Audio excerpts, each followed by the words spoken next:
locations in an English sentence.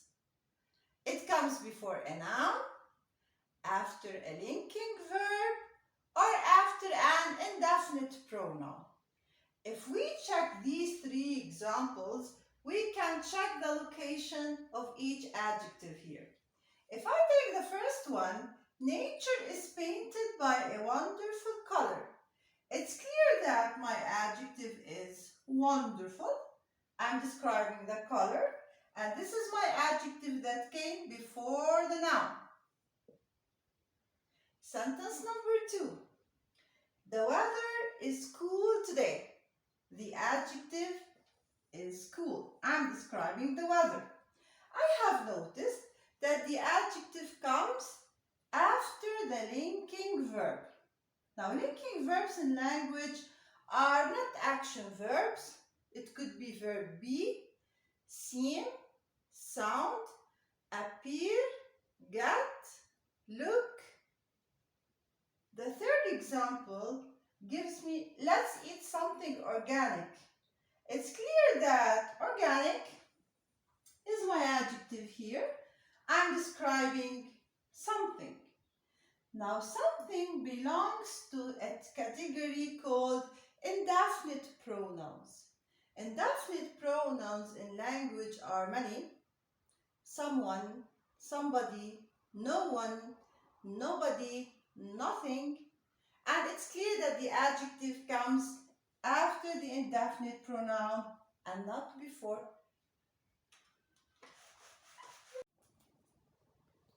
Adjectives have 3 degrees or 3 forms. The positive one, which is the original descriptive word.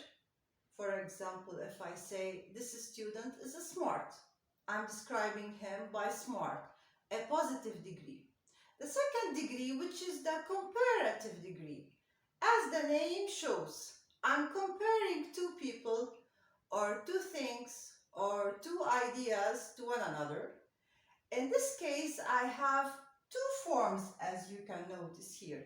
If I take the first example, John is smarter than his brother. I have 2 people who are compared to one another concerning smartness. In this case, I have the comparative degree. Now, smart is of just 1 syllable. Smart. I didn't take a breath. This means that it's just 1 syllable. In this case, I have to add er plus the in order to check the comparison of the adjective. While if I check the second example, Van Gogh's painting is more impressive than Claude Monet's. Again, here I'm comparing the 2 kinds of paintings concerning the 2 important painters. I have to check which painting is more impressive. Because impressive is an adjective of more than 1 syllable, when I said impressive, impressive. Here I have 3 syllables. So it won't be okay if I add er. That's why in this case I have to add before the adjective more than the adjective, and I have to add than in a way that I'm doing the comparison.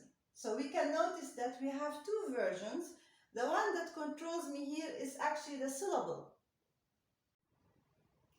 The third degree of adjectives is the superlative degree, giving the most or the worst or the least quality among all.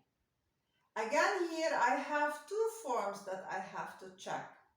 If I take the first example, according to recent surveys, 2023 will be the driest year ever. It's clear that the adjective dry, and I'm giving the driest because the adjective dry is of just 1 syllable, dry. That's why I needed to add the est. It's clear that I have cancelled the y and replaced it by I. In this case, of course, I have to add the article the. If I have to check the second example, Scientists have developed the most effective climate tools. Here, my adjective is effective, and it's clear that it's more than one syllable. I'm saying effective. 3 syllables. That's why I can't add the est, and in this case, related to the article the, I must add must, or the least, or the worst, let's say. So here I have to check because of the syllables of the adjective itself, I'm replacing it by the most. If I have to talk about some categories of adjectives that neither accept the comparative nor the superlative, then I have in mind like perfect, excellent, unique. Okay. Whenever we want to describe anything in life, we put adjectives randomly, simply because we ignore a rule. We have to obey the rule in a way that we go first to the quantity. Quantity is related to the number. Few, hundred, one, many, thousand. Then I go to quality. Quality in English language is so wide. Any descriptive word that gives manner or condition goes to quality category.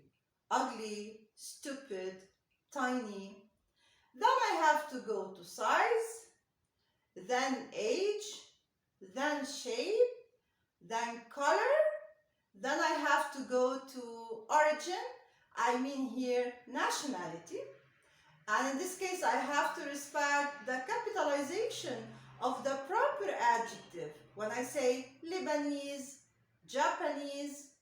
And the last adjective that should be mentioned is related to material.